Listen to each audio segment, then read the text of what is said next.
naye natubulya ku how much he's excited era anticipating for his upcoming concert. Namwe njagala muddemu mwerabireko.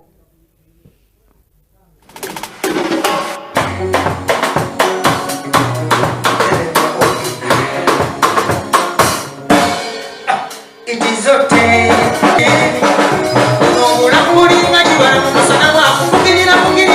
Wala ekyovulwe kyaliwo kiti bamugamba mbuno omukazi kigoyagala teyagera kunzi njagala David Lutalo teyakwogerako ng'ategeka number 1 fani we ye fani wange tatange yangamba muno yuno omusajja wange yoyo omusajja wange omusajja yampangula David Lutalo ye mukwano gwange mukwano gwo teyakwogerako teyanjogera tekyakunyiza ye mukwano gwange ate nze best friend best girl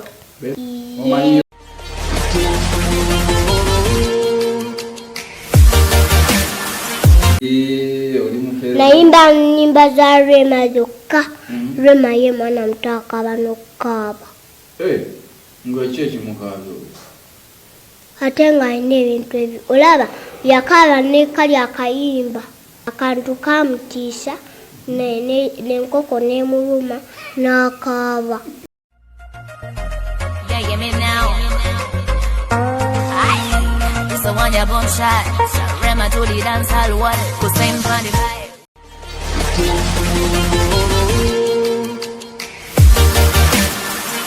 Ne Chameleone bamutikkira sebo naddayo n'okusoma iye balaga ku TV nga bamutikkidde ngawuza teyayambala bwambazi mu byambalo bya mukwano gwe Chameleone bambi yasoma nawe Geoffrey Lutaya tafaanana Chameleone ye kyali wa taata wange kyaliwo basooka kubongamu ne banyumyamu mutegeko emigalo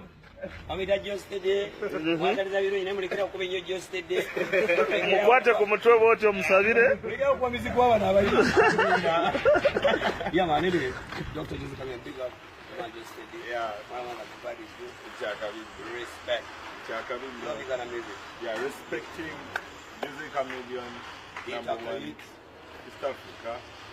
Uganda, Nasatu June, straight up. Kaboom! Legend it after him. You did. Large up, Fire Show represented for BMTV Africa, live in living colors. Boom it ya.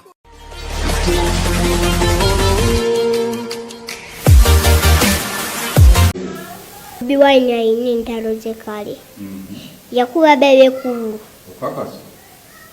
sirimba babateekemu ku ssanyu lyabwe bakoleyo ekiggulu bombi kiraga nti beegasse beegasse bonna bayimbe mwana akyali badengitugende badimondudikitiki biki baddemu beebongeko beebongemu naawe ate abaana baabwe Bobi Wine bebekulu beegatte we bati abaana babagatte we bati bewa akafunto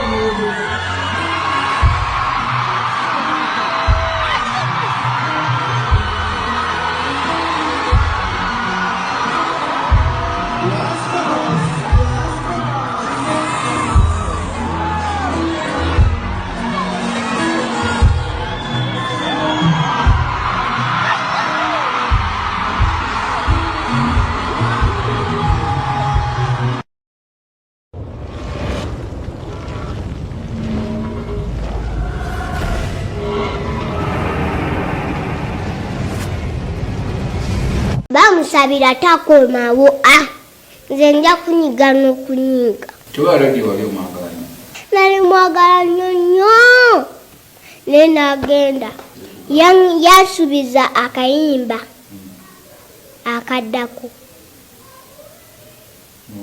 nga tannabagenda kufa yagenda mu kibaala naye kati nandekawo radio tumubeeko oyo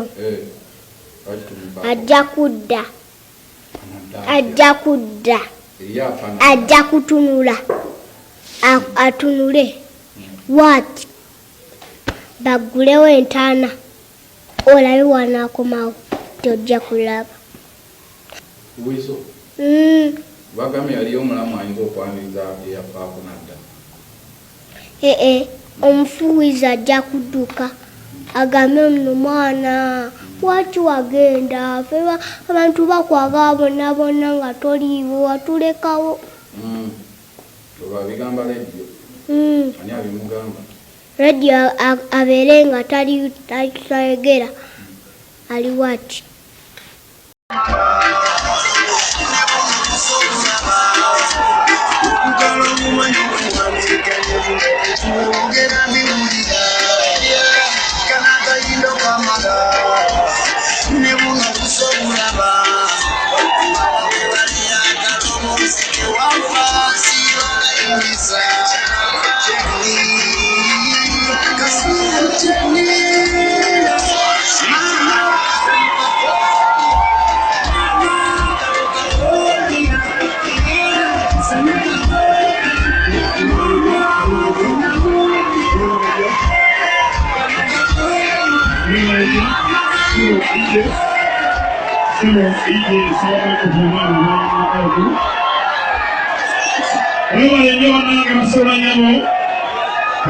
In Bridezilla's dream gown, Randy being a fashion guru and being in the fashion industry for long, I'm sure he can do it. Stay tuned. After the break, we'll check it out.